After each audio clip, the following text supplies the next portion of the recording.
Gone. Every last recipe. Patricia's voice dripped with satisfaction through my phone's speaker. The website, the photos, those ridiculous video tutorials, all of it. Maybe now you'll remember what's really important in life. My hands were shaking, but I kept my voice steady. And what would that be, Patricia? Family, of course. My son needs a proper wife, not some wannabe internet chef. Honestly, Sarah, 5 years of marriage and not even trying for children, it's shameful. My name is Sarah Chen-Roberts, and I had spent the last 5 years building the Fusion Kitchen into one of the most successful Asian American food blogs in the country. What had started as a way to preserve my grandmother's recipes had grown into a thriving business with over 2 million monthly readers. And my mother-in-law had just broken into my home office to delete it all. Or so she thought. Well, I said calmly, watching the security camera footage on my laptop, I appreciate you letting me know. That's it. Patricia sounded disappointed. No crying? No begging? I expected more drama from you, Sarah. Sorry to disappoint. I need to go now, client meeting. I ended the call and took a deep breath, reminding myself that everything important was safely backed up in multiple locations. But that wasn't what made me smile. It was the crystal clear video playing on my screen. Patricia, using a key she wasn't supposed to have, sneaking into my office at 2:47 p.m. Patricia, methodically deleting files from my computer for over an hour. Patricia, making a phone call, which my system had also recorded, to someone named Marcus about taking care of the cloud problem. James, my husband, was away at a medical conference, which was probably why she'd chosen today to strike. He'd always tried to play peacekeeper between us, making excuses for his mother's behavior. She's just old-fashioned, he'd say. She doesn't understand modern marriages. But this was different. This was my career, my passion, my livelihood. I picked up my phone again and called my best friend, May. "You're not going to believe what your favorite mother-in-law just did," I said when she answered. "Oh God, what now? Did she reorganize your kitchen again? Replace all your spices with proper American ones?" She broke into my office and deleted my entire blog. There was a moment of silence then. She did Waijiki. I explained everything. The break-in, the deletion, the smug phone call.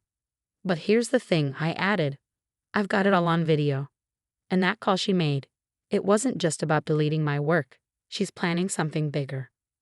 "Please tell me you're going to destroy her," May said, and I could hear the grin in her voice. "Not yet. First, I need to figure out what she's really up to." The blog deletion seems like just the beginning.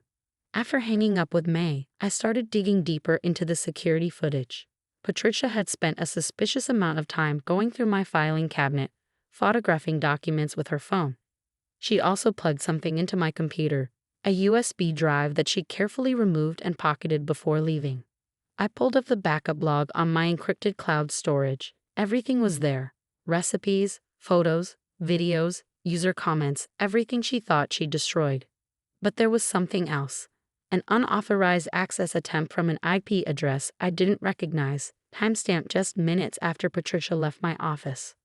Someone had tried to hack my cloud storage. Someone with professional skills. My phone buzzed with a text from Patricia. "Dinner on Sunday. No excuses this time. We need to discuss your priorities." I thought about declining, but curiosity won out. What was she planning, and who was this Marcus person she called?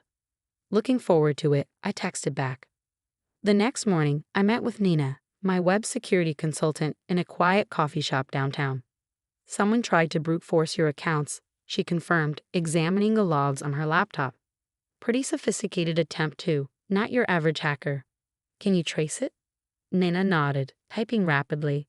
"The attack came from a company called Cyber Shield Solutions. They're a legitimate security firm, but they've been known to take less legitimate side jobs. Any way to find out who hired them?" "Give me a few days." "But Sarah," she looked up from her screen, "be careful. This feels bigger than just deleting a food blog." She was right. Patricia had always disapproved of my career, but this level of aggression was new. Breaking and entering, hiring hackers, what was driving her?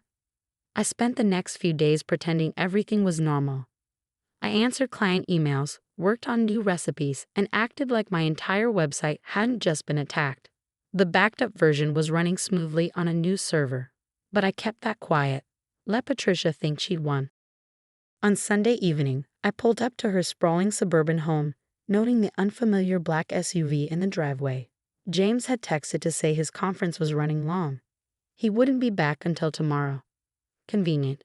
Patricia opened the door wearing her usual forced smile. "Sarah, darling, come in. We have a guest I'd like you to meet." The man sitting in her living room stood as I entered. Tall, expensive suit, the kind of smooth confidence that set off immediate alarm bells. "Marcus Thompson," he said, extending his hand. "I'm a family lawyer. Patricia's been telling me about your situation." I kept my face neutral as I shook his hand. So this was Marcus, the man from the phone call. What situation would that be? I asked, taking a seat. Patricia bustled in with a tea tray, her voice syrupy sweet. "We're worried about you, dear. All this time spent on that silly website, neglecting your real responsibilities. Marcus here specializes in marriage counseling and family planning." "How thoughtful," I said, accepting a cup of tea. "And what exactly does that mean?" Marcus leaned forward, all business. "Mrs. Chen-Roberts, your mother-in-law has expressed concerns about the direction of your marriage. She believes your online activities have become an obstacle to starting a family. We'd like to discuss options for refocusing your priorities." I took a sip of tea, studying them both. Patricia looked triumphant, Marcus professional, but with an undercurrent of something else. "Threat? Warning? Options?" I prompted. "Yes," Marcus continued. "We've prepared some documents, a new prenuptial agreement, actually, one that would ensure your full commitment to family life." Patricia practically glowed. "It's for the best, dear. James agrees. He's already reviewed the papers." That was a lie. I knew my husband well enough to know he'd never agreed to something like this without talking to me first. But I kept my expression curious, interested. "May I see these documents?" Marcus produced a thick folder from his briefcase. As I flipped through the pages, my suspicions were confirmed. This wasn't just about my blog or having children. This was a complete takeover of my life. The new agreement would require me to shut down my business entirely. Any income I earned would go into a trust controlled by Patricia. I would need her approval for any major decisions, from where we lived to how we spent our money. "This is quite thorough," I said mildly. "When would you need my signature?" "Tonight, ideally," Marcus replied. "We'd like to file first thing tomorrow." I closed the folder and set it on the coffee table. "And if I refuse?" Patricia's smile turned cold. "Then we'd have to explore other options. James's position at the hospital is quite dependent on his mother's influence on the board. And of course, there's the matter of your permanent resident status." Ah, there it was. The real threat. Patricia had always held my immigrant status over my head. Even though I became a citizen years ago, she'd never bothered to learn the difference. "I see," I said, standing up. "Well, this has been enlightening. I'll need time to review everything with my home lawyer." "That won't be necessary," Marcus started, but I was already heading for the door. "I'll be in touch," I called over my shoulder. "Thank you for the tea." Back in my car, I pulled out my phone and started recording. Note to self. Sunday, October 15th, 7:45 p.m. Patricia Roberts and Marcus Thompson attempted to coerce me into signing a new prenuptial agreement under threat of interfering with my husband's career and my immigration status. Full security footage of break-in and website deletion attempt available. Sending copies to secure storage now. I had a feeling I was going to need all the evidence I could get. The next morning, I walked into the offices of Wong and Associates, a law firm specializing in both business and family law. Grace Wong, my friend since college, had dropped everything to meet with me when I called last night. "Let me get this straight," she said, reviewing the security footage on her laptop. "Your mother-in-law broke into your house, tried to destroy your business, hired hackers to attack your backup servers, and then attempted to blackmail you into signing away your rights. Don't forget threatening my husband's career and making vague implications about my immigration status." I added, pulling out the documents from last night. "Here's what they wanted me to sign." Grace read through the papers, her expression darkening with each page. Sarah, this is insane. These terms aren't just restrictive. They're practically indentured servitude. And completely unenforceable, by the way." I figured. But what I don't understand is why now. Patricia's always been controlling, but this level of aggression seems extreme. Grace typed something into her computer. Let me look into something. That lawyer, Marcus Thompson. His name sounds familiar. While she searched, I checked my phone. Still no response from James to my messages about coming home early. But there was an email from Nina, my security consultant. Found the money trail. CyberShield Solutions was paid through a shell company owned by Roberts Family Holdings. But here's where it gets interesting. They weren't just hired to attack your blog. They've been monitoring all your communications for months. Call me ASAP. Sarah, Grace's voice pulled me back. You need to see this. She turned her monitor around. On the screen was a news article from 3 years ago. Local attorney disbarred for fraudulent estate planning scheme. The photos showed a younger Marcus Thompson being led out of a courthouse in handcuffs. He lost his license for helping wealthy families hide assets from the government, Grace explained.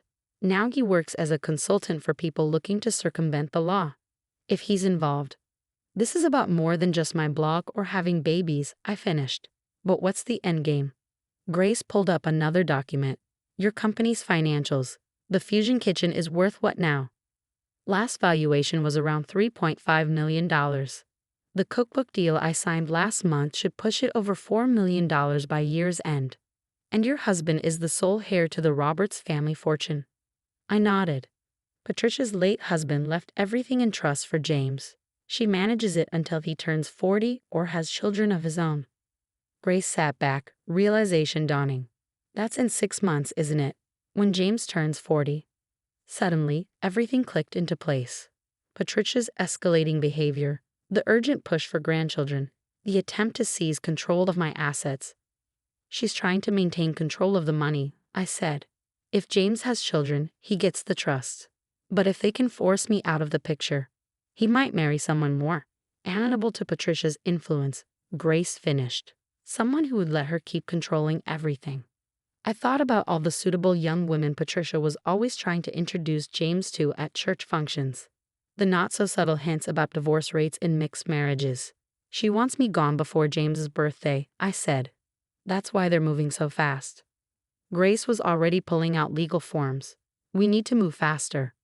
First, we document everything. The break-in, the hacking attempt, last night's coercion attempt. Then we go after them for criminal charges. No, I said, an idea forming. Not yet. I have a better plan. Over the next week, I set my plan in motion. First, I had Nina install additional security measures and monitoring software. If Patricia tried to access anything of mine again, we'd know immediately. Then I started posting on my blog again, using the backup site Patricia didn't know about. But instead of my usual recipes, I began sharing stories. Stories about my grandmother's journey to America, about preserving cultural heritage through food, about building businesses and following dreams. The posts went viral. Your traffic has tripled, Nina reported during our daily check-in. And guess who's spending hours reading every post and comment? Patricia. Through multiple devices, she's practically stalking your site, probably trying to figure out how it's still running. Perfect.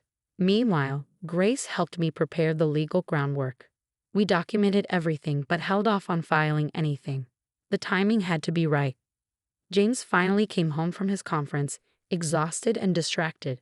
He mentioned his mother had called him about concerns regarding our marriage. She thinks you're unhappy, he said cautiously over dinner. Something about your blog taking too much time.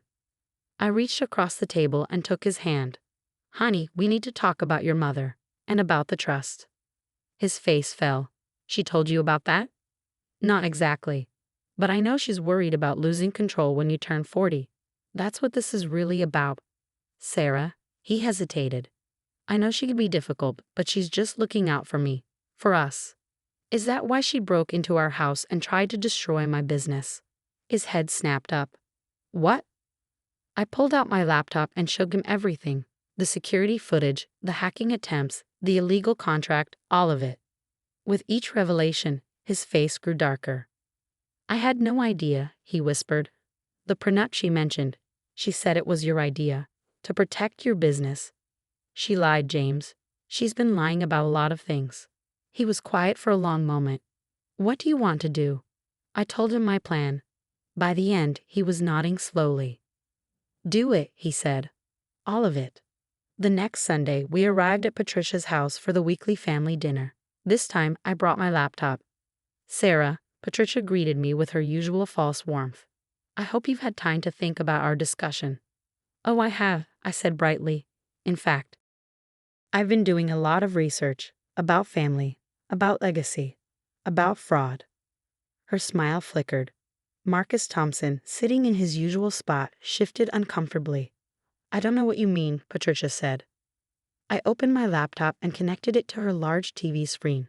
Let me show you. For the next 20 minutes, I played everything. The security footage of her break-in, audio of her call with Marcus, documentation of the hacking attempts, financial records showing her mismanagement of the family trust. That's enough. Marcus started to stand, but James cut him off. No, it's not, he said quietly. Keep going, Sarah. I pulled up the final document, a formal audit of the Roberts family trust, showing years of unauthorized withdrawals and questionable investments. You've been embezzling from your own son, I said to Patricia, using his inheritance to fund your lifestyle while trying to prevent him from taking control. That's why you're so desperate to get rid of me. A new wife might let you keep stealing, but you know I won't. Patricia's face had gone chalk white. James, she pleaded, you can't believe these lies. I'm your mother. A mother who tried to destroy my wife's career, James replied. Who hired a disbarred lawyer to threaten her? Who's been stealing from me for years? Everything I did was for you. No, I cut in. Everything you did was for control. But that's over now. I pressed a button on my laptop, and emails started flying out, to the hospital board, to the family lawyers, to the SEC investigators who'd been waiting for evidence of Patricia's financial crimes. You can't do this, Marcus sputtered. You have no right. Actually, Grace said, walking in from the kitchen where she'd been waiting, she has every right. And as the trustees' counsel, I'm obligated to report financial malfeasance when I find it. Within hours, Patricia's carefully constructed world began to crumble. The hospital board suspended her voting rights pending investigation. The family lawyers initiated emergency proceedings to freeze the trust's assets, and Marcus Thompson was taken into custody for practicing law without a license. But the real satisfaction came 3 months later when the Fusion Kitchen published my first cookbook. On the dedication page was a simple message. For my grandmother, who taught me that food is love. For my husband, who taught me that love is support. And for my mother-in-law, who taught me that the strongest recipes are the ones that survive attempts to destroy them. The book became a bestseller. Patricia, under house arrest while awaiting trial for financial fraud, had plenty of time to read the reviews. James took control of his trust early, given the circumstances. One of his first acts was to establish a foundation supporting immigrant entrepreneurs. I still run my blog, now expanded into a multimedia company celebrating cultural fusion through food. Last week, I received a letter from Patricia's lawyer. She wants to meet, to apologize. I haven't decided if I'll go. Some recipes, after all, are better left unchanged. But I did send her a copy of my cookbook. After all, she'd always said family was the most important thing. And now, thanks to her, millions of readers know exactly how I feel about that. They say revenge is a dish best served cold. But in my experience, it's best served with a side of justice and a garnish of success. And I've always been good with recipes.